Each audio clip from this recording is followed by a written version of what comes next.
राम राम भाई साहब। तो कल हमने जो किया था वो था हमारा पीरियोडिक टेबल। आज हम शुरुआत कर रहे हैं उसके नेक्स्ट टॉपिक से। इनकी निकाल लेते हैं।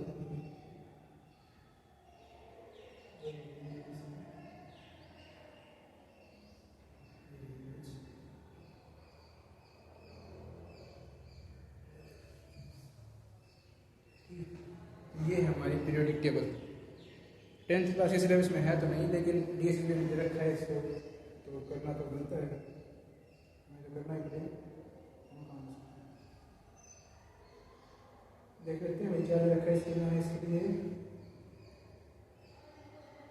एक है भाई trend of periodic table. Trend क्या होता है इसमें, ट्रेंड कौन कौन से हैं, तो हम ट्रेंड के बारे में डिस्कस करेंगे। एटॉमिक रेडियस, इसलिए एटॉमिक रेडियस डिस्कस करेंगे।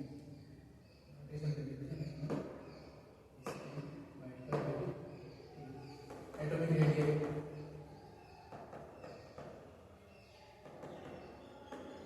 और आयनाइजेशन एंथैल्पी, फिर और एंथैल्पी ऑफ एटमाइजेशन और उसकी फिर ब्लॉक्स पे डिस्कस करेंगे। फिर हम डिस्कस करेंगे इसके कॉन्फ़िगरेशन पे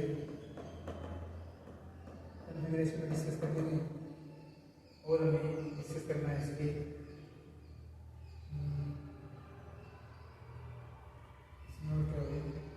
पीरियोडिक प्रॉपर्टी हम कर चुके हैं, इंपॉर्टेंस ऑफ पीरियोडिक टेबल हम कर चुके हैं। एक मैट्रिक्स पीरियोडिक टेबल है, एक न्यू टॉपिक है, न्यू पीरियोडिक टेबल। इसको ऑनलाइन चेक करेंगे, ऑनलाइन इसके आपको मिल जाएगा ना, तो ऑनलाइन वहीं पे चेक कर लेंगे इसको, ठीक है। तो ये कुछ पॉइंट्स हैं जो दे रखे हैं, इन पॉइंट्स के ऊपर हमें क्या करना है, डिस्कस करना है पीरियोडिक टेबल। तो एटॉमिक रेडियस क्या होती है, किसी भी एटम से उसके न्यूक्लियस से उसके आउटरमोस्ट ऑर्बिटल तक, न्यूक्लियस से उसके आउटरमोस्ट ऑर्बिटल तक उसमें कितनी जो रेडियस जिसको बोलते हैं रेडियस, ठीक है। अब अगर दो एटम आपस में कंबाइन हो तो उनके सेंटर आपस में दोनों सेंटर से उनका हाफ क्या होता है, उसके एटॉमिक रेडियस होती है। या फिर एक जो एटम है उसका सेंटर से उसके आउटरमोस्ट ऑर्बिटल तक उसके डिस्टेंस होती है, उसकी एटॉमिक रेडियस होती है। अब एटॉमिक रेडियस का ट्रेंड क्या होगा, इसी में पूछ रखा है ट्रेंड क्या होगा एटॉमिक रेडियस, ठीक है। एटॉमिक रेडियस जैसे हम नीचे जाएंगे, जैसे हम इस जाते हैं तो एटॉमिक रेडियस क्या होती है, इंक्रीज होती है, एटॉमिक रेडियस इंक्रीज होती है। जैसे नीचे क्यों इंक्रीज हुई, क्योंकि इसमें number of principal quantum number क्या होगा, इंक्रीज हुए। जो उसे क्वांटम नंबर है वो इंक्रीज हुआ, नंबर ऑफ क्या इसमें सेल इंक्रीज हुए। सब जो सेल है इसमें क्या है, 1s है, 2s है, 3s है, फिर 4s, 5s, 6s, 7s है, तो सेल इंक्रीज हुए तो इसमें एटॉमिक रेडियस भी क्या होगी, इंक्रीज होगी, ठीक है। लेकिन जैसे जैसे हम लेफ्ट टू राइट करते हैं, लेफ्ट से राइट की तरफ जाते हैं, लेफ्ट से राइट की तरफ जाते हैं, तो एटॉमिक रेडियस डिक्रीज होती है, क्या होती है, डिक्रीज। एटॉमिक रेडियस क्या होगी, डिक्रीज क्यों होगी। अभी डिक्रीज क्यों हुई, क्योंकि जैसे जैसे हम लेफ्ट टू राइट करते हैं तो क्या होता है, हमारे पास सेल तो इंक्रीज होते नहीं, सेल तो कितना होता रहता है, लेकिन क्या होगा, हमारे पास इलेक्ट्रॉन्स की संख्या होगी बढ़ेगी। इलेक्ट्रॉन हमारे पास क्या है, जो वैलेंस इलेक्ट्रॉन क्या होगा हमारे पास बढ़ गए। जब वैलेंस इलेक्ट्रॉन बढ़ते हैं और जो जेड इफेक्टिव होता है, जेड इफेक्टिव इंडेक्स करता है जो चार्ज है न्यूक्लियस के ऊपर चार्ज बढ़ा है। अब न्यूक्लियस में क्या है, प्रोटॉन भी है, न्यूट्रॉन भी है, और बाहर इलेक्ट्रॉन बढ़े हैं, तो वो क्या उसको ज़्यादा अट्रैक्ट करते हैं, ज़्यादा अपनी तरफ खींचते हैं, ज़्यादा अट्रैक्ट करते हैं, वो कॉन्ट्रैक्ट होता है, तो कॉन्ट्रैक्ट होगा तो रेडियस क्या होगी, कम होगी, ठीक है। तो जैसे जैसे अब इसमें अगर तुम कंपेरिजन करो, अगर तुम्हारे पास कोई ऑप्शन में आता है कि following this have highest atomic radius, इसमें किसमें है, चाहे लिथियम दे दिया ऑप्शन में, बेरिलियम हो गया, बोरॉन हो गया, कार्बन हो गया, तो इसमें हाईएस्ट एटॉमिक रेडियस किसकी होगी, लिथियम की, किसकी होगी, लिथियम की। क्योंकि जैसे हम ना लेफ्ट टू राइट जाएंगे तो एटॉमिक रेडियस कम होती है, तो जेड इफेक्टिव की वजह से, ताकि वो जो न्यूक्लियस के ऊपर चार्ज बढ़ा है वो क्या करता है, अट्रैक्ट करता है इलेक्ट्रॉन्स को अपनी तरफ और श्रिंक कराता है एटम, जिससे क्या होगा, एटॉमिक रेडियस कम होगी। उसके बाद सेकंड में ऐसे सेकंड रो में होता है, ऐसे थर्ड रो में, फोर्थ में, फिफ्थ में, सिक्स्थ में, सही में सेम कंसेप्ट होता है, ठीक है। ऐसा नहीं है कि कहीं फ्लक्चुएशन होती है ज़्यादा हो जाती है। और एक ट्रेंड होता है वैलेंस इलेक्ट्रॉन का ट्रेंड, जो वैलेंस इलेक्ट्रॉन का ट्रेंड है ये भी करना है, वैलेंस इलेक्ट्रॉन का ट्रेंड। ये अब ये हो गया फर्स्ट ट्रेंड। उसके बाद अगर मैं इसको रब कर दूँ, इसमें अगर कोई डाउट होगा भाई पूछ सकते हो हमसे, इसको रब कर देता हूँ मैं यहाँ एक पॉइंट हमारा क्लियर होता है, ये वाला नेक्स्ट चलते हैं। अब आयनाइजेशन एनर्जी वो एनर्जी होती है जिस एनर्जी के द्वारा हम किसी भी एटम में से नंबर ऑफ इलेक्ट्रॉन्स बाहर निकालते हैं। ठीक है, मतलब ये समझो आयनाइजेशन वो एनर्जी है, वो ताकत है। अगर मान लो बच्चे के पास क्या टुकड़ा है, कोई चिप्स का पैकेट है, आपको उसे छीनना है और बच्चा रोना भी नहीं चाहिए, बच्चा रोना भी नहीं चाहिए। अब उसने सुना, जैसे बच्चे ने रोना शुरू किया, जैसे तेज से वो रोना शुरू करता है, उसकी आयनाइजेशन एनर्जी है तो वो अपने आप पास से किसी को जाने नहीं दे रहा। और जितनी ज़्यादा आयनाइजेशन एनर्जी इसमें लगेगी ना उसको इलेक्ट्रॉन बाहर निकालने में, वो उसकी हाईएस्ट आयनाइजेशन एनर्जी है।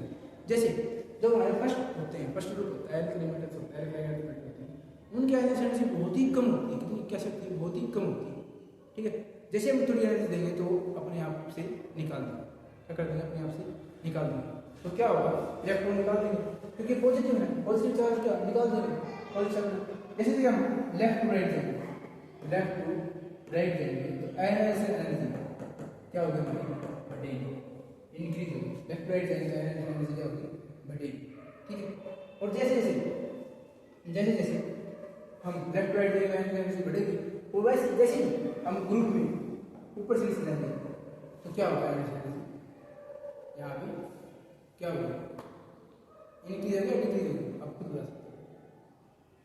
हमने क्या किया था, यहाँ पे मेटालिक फैक्टर बहुत कम है, यहाँ पे मेटालिक हाई है, जैसे इस तरफ आएंगे तो क्या होगा, इंक्रीज। लेकिन अगर हम ऊपर से नीचे से ऊपर जाते हैं तो क्या होगा, आयनाइजेशन एनर्जी क्या होगी, डिक्रीज। ठीक है, आयनाइजेशन एनर्जी क्या होगी, डिक्रीज होगी, कम। ठीक है, जैसे हम यहाँ इस तरफ आएंगे, नहीं यार डिक्रीज डिक्रीज इंक्रीज नहीं डिक्रीज। जैसे जैसे हम ऊपर से नीचे आएंगे तो मेटालिक फैक्टर बढ़ेगा और आयनाइजेशन एनर्जी क्या होगी, डिक्रीज हो जाएगी। जैसे उस तरफ जाएंगे तो इंक्रीज होगी, क्योंकि यहाँ पर चीज क्या आती है, नॉन मेटल्स आ जाती है, और नॉन मेटल्स कभी अपने इलेक्ट्रॉन को छोड़कर राजी है ही नहीं, वो इलेक्ट्रॉन को एक्सेप्ट करना चाहते हैं, ना कि छोड़ना चाहते हैं। तो ये क्या होगी, आयनाइजेशन एनर्जी यहाँ पर ज़्यादा देनी पड़ेगी, यहाँ से इलेक्ट्रॉन को निकालना है, तो इसलिए यहाँ पर इंक्रीज हुई, और जैसे ऊपर से नीचे आए तो डिक्रीज हुई, बहुत ही कम आयनाइजेशन एनर्जी दी, बहुत ही कम एनर्जी दी, इलेक्ट्रॉन भाग के छोड़ गए। ये कंसेप्ट होता है आयनाइजेशन एनर्जी।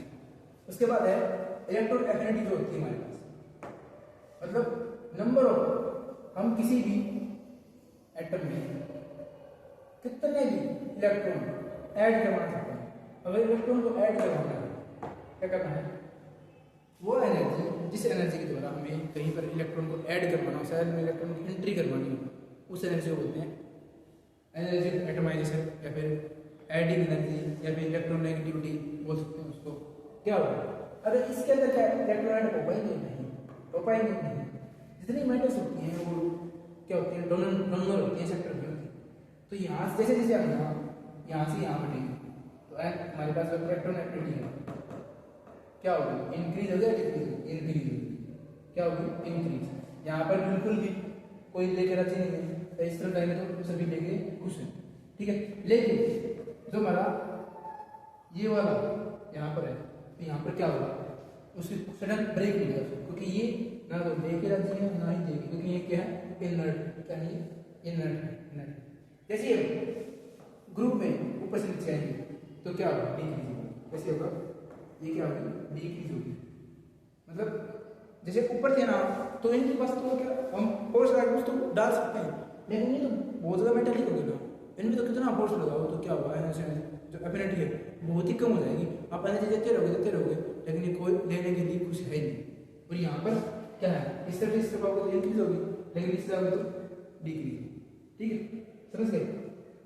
उसके बाद नेक्स्ट हो गई, ये भी हो गई वैलेंस इलेक्ट्रॉन। क्या है, एक ट्रेंड है वैलेंस इलेक्ट्रॉन का ट्रेंड।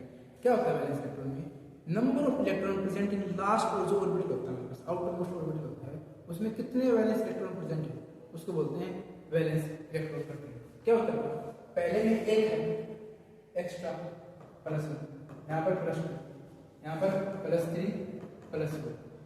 वैलेंस इलेक्ट्रॉन ट्रेंड ऐसे चलता है, पहले +1 से लेकर +4 तक जाएगा, फिर minus three, minus four plus four या माइनस फोर कुछ भी, minus three, minus two, minus one और यहाँ पर जीरो।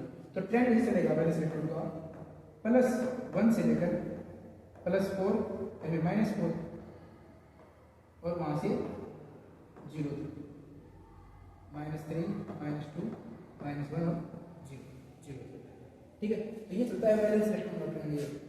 ठीक है, यहाँ पर आप इनका डिस्कशन नहीं करेंगे क्योंकि इनकी वैलेंसी क्या होती है, फ्लक्चुएशन होती है, इनकी ऑसिलेशन होती है, किसी 2, 3, 4, 5, 6 भी हो सकती है। चाहे यहाँ पर देखो मैग्नीज होता है, चाहे जो हमारा उसमें होता है प्लस 8 तक लगता है, 8 तो बड़ी बात हो जाती है ना, तो हम इनको कंसिडर नहीं करते। तो ये थे कुछ ट्रेंड पीरियोडिक टेबल। उसके बाद ब्लॉक्स, पीरियोडिक टेबल में 4 ब्लॉक होते हैं। कितने ब्लॉक होते हैं, इसको मैं रख कर रहा हूँ यहाँ से,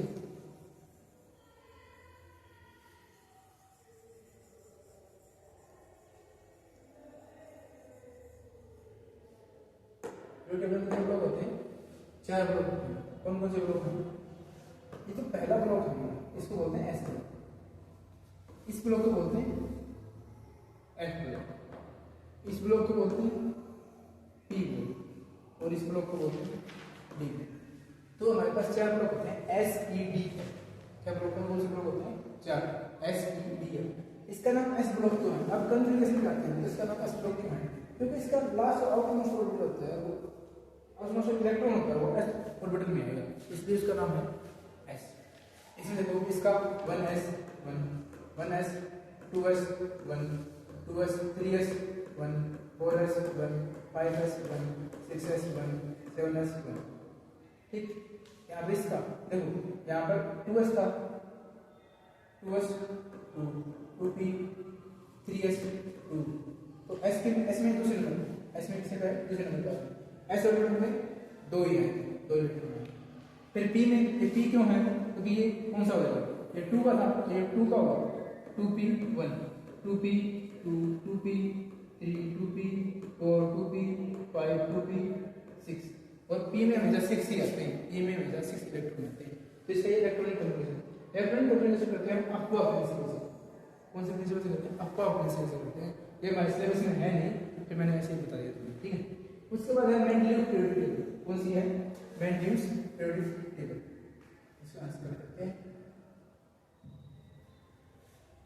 और हम जाते हैं होम पेज पे, से एक्सप्लोरर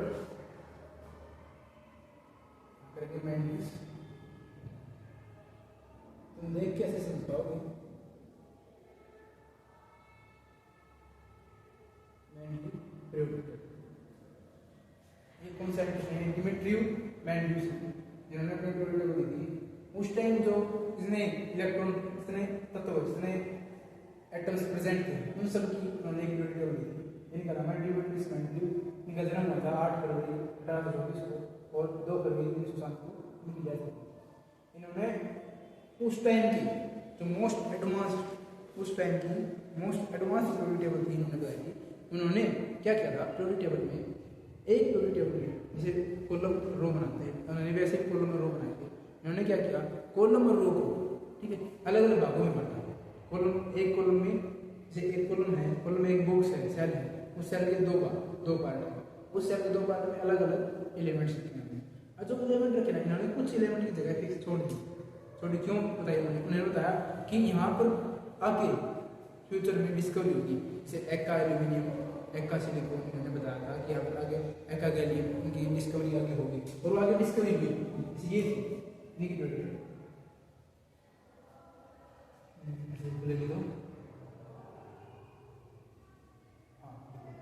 ठीक है। ये बाद में ऐड किया गया था, ये पहले था नहीं, ये बाद में ऐड किया गया था, पहले था। तो ये हमें प्रोग्राम बना के यूरेनियम का इसको किया था। ठीक है, उस टाइम 60, उस टाइम के दौरान 60 ऐसे एलिमेंट थे जो खोज के लिए थे, और रिसर्च को अरेंज कर दिया था। ठीक है, इन्होंने किस कंसेप्ट किया था, एटॉमिक मास है, इस कंसेप्ट पे एटॉमिक मास आपने देख रहा होगा, आपको दिख रहा होगा मास है, सही मास। इन्होंने उनका लो क्या था टेबल का कि जितनी प्रॉपर्टी डिपेंड करती है फ्यूज एलिमेंट की, वो सभी सभी प्रॉपर्टी उसके एटॉमिक मास पे डिपेंड करती है। और हमारी जो मॉडर्न पीरियोडिक टेबल है वो क्या बताती है, प्रॉपर्टी किस पे डिपेंड करती है, एटॉमिक नंबर पे डिपेंड करती है। ठीक है, इन्होंने एटॉमिक मास्क लिया था, उन्होंने कुछ जगह खाली छोड़ दिया था, जैसे कि यहाँ पर खाली छोड़ के कहाँ गया, ये जगह खाली, ये खाली, ये फोटो है ये बाद में जो दोबारा से कोई साइंटिस्ट का नाम था, उन्होंने इसको अच्छे से अरेंज कर दिया, ठीक है। जो पहले खोज नहीं थी ना, उनको खाली छोड़ दिया, ये खाली छोड़ दिया, ठीक है। देखो ये इसी इसी खाली छोटा है, इसी खाली छोटा है, ठीक। ये हमारे मॉडर्न प्रॉपर्टी है, ये रहा मैंडेलियन के बारे में, मैंडेलियन प्रॉपर्टी के बारे में उसको जानने को ऐसा है नहीं इसमें जो कुछ खास हो।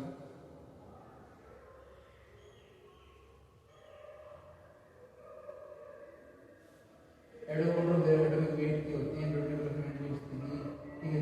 7 पीरियड दिए थे,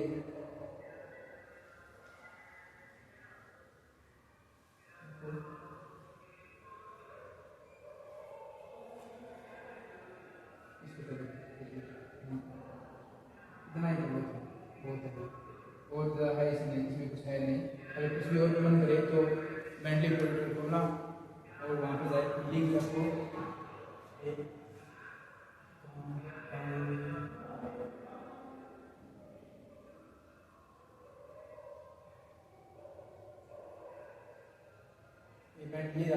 मेंटली प्रोटेक्टेबल है, और आपको उसकी जो ओरिजिनल साइट होगी उसमें मिल जाएगी। अगर वो ज़्यादा पढ़ना है तो अब तक इतना इनफ है, इनफ मान के चलो, ज़्यादा जरूरी है नहीं, इसके लिए इतना खास है नहीं। आपको ये बताना चाहिए उसका लोग कौन सा था, किसी लोग उसने यूज़ किया था, कितने एलिमेंट वहाँ पर उस टाइम खोज किए थे, 60 एलिमेंट वहाँ पर खोज हुई थी, किन की उन्होंने एक एल्यूमिनियम एक सिलिकॉन की उन्होंने जगह छोड़ दी थी, तो वहाँ पर डिस्कवरी बाद में होगी, और वो डिस्कवरी हुई भी।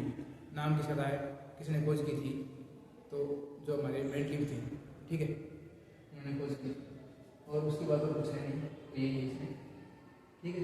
आज के लिए फिर इतना ही, कल मिलते हैं एक नई वीडियो के साथ में, तब तक के लिए आपको good luck, best of luck, तैयारी कीजिए अपनी DSLV की और झंडे गार्ड के लिए अच्छा प्रिपरेशन कीजिए। धन्यवाद, सी यू।